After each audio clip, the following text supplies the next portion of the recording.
Hey everyone, welcome to The Explainer. I am absolutely thrilled you're here today because we're going to completely dismantle the way you think about building a business, crafting a brand, and scaling your content. We're pulling together some of the most powerful mental models out there, along with the biggest 2026 market trends to build you the ultimate modern business playbook. So I want you to picture this for a second.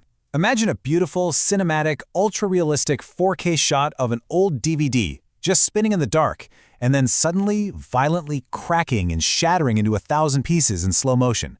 That's not just a dramatic visual, right? It literally represents the death of outdated business rules. It's the end of living by analogy, just copying what everyone else is doing simply because that's how it's always been done. To win in 2026, you've got to shatter that old framework completely. And that actually brings us to a really powerful warning from Elon Musk. He says people often live life by analogy. Beware of the ideas you inherit. Musk is famously a huge proponent of something called first principles thinking. Basically, instead of just accepting the inherited form of something, like assuming a flying vehicle has to look exactly like a car with wings, you break the problem down to its absolute most basic fundamental truths. Okay, let's dive into Section 1, Shattering the Old Rules. Let's see how first principles actually applies to product innovation, because once you grasp this, it's a total game changer. Imagine breaking down a motorboat, a tank, and a bicycle into their absolute bare-bones constituent parts.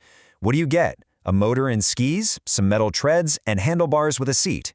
Now we construct those very specific pieces. Boom, you get a snowmobile.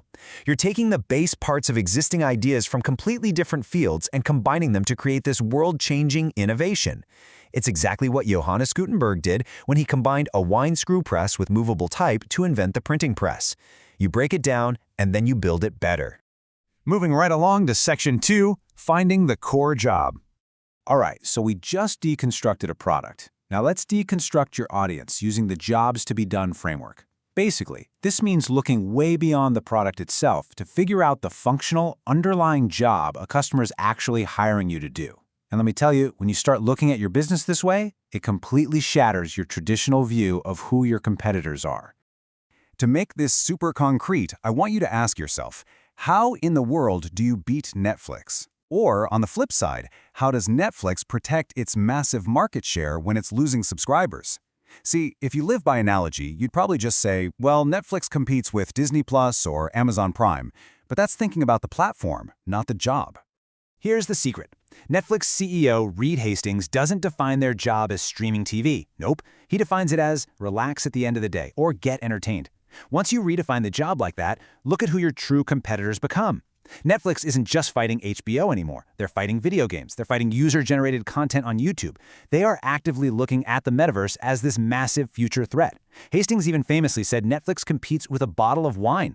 When you define the core job, you open up entirely new strategies, which, by the way, is exactly why Netflix is pushing so hard into gaming right now.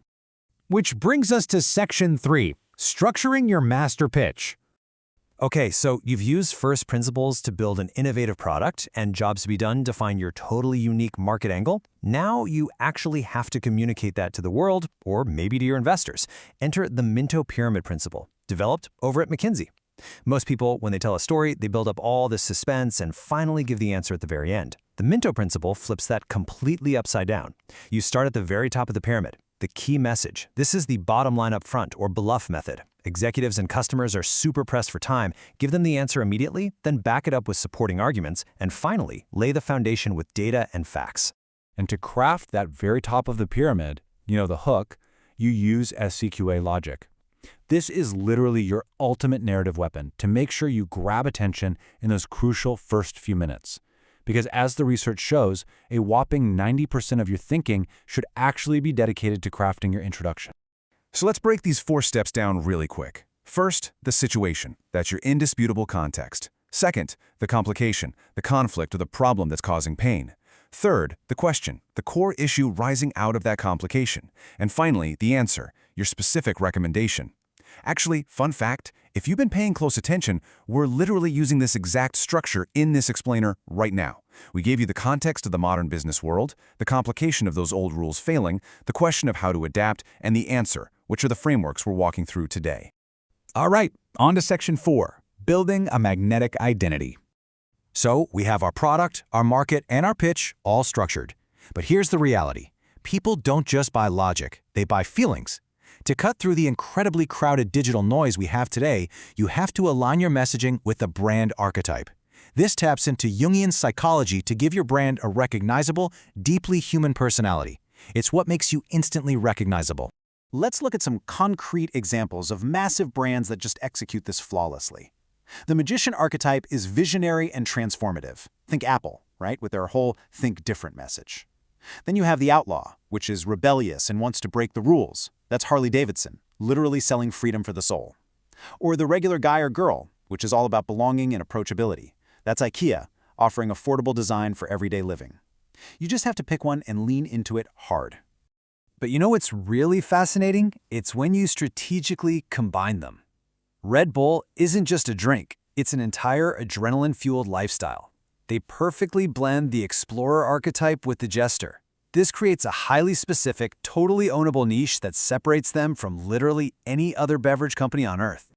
Next up, Section 5, Scaling with Modern Content. You could have the greatest brand in the world, but if you don't scale it, no one will even know you exist. 40%, that is the staggering amount of creators and businesses that are held back from producing video content simply because of the immense time it takes. Almost half, 48% of people, take over an hour just to go from idea to publication for a single piece of content. The bottleneck is very real, but in 2026, there are ways to completely shatter it. So here are the top video content trends for 2026 that solve those exact bottlenecks and just skyrocket engagement.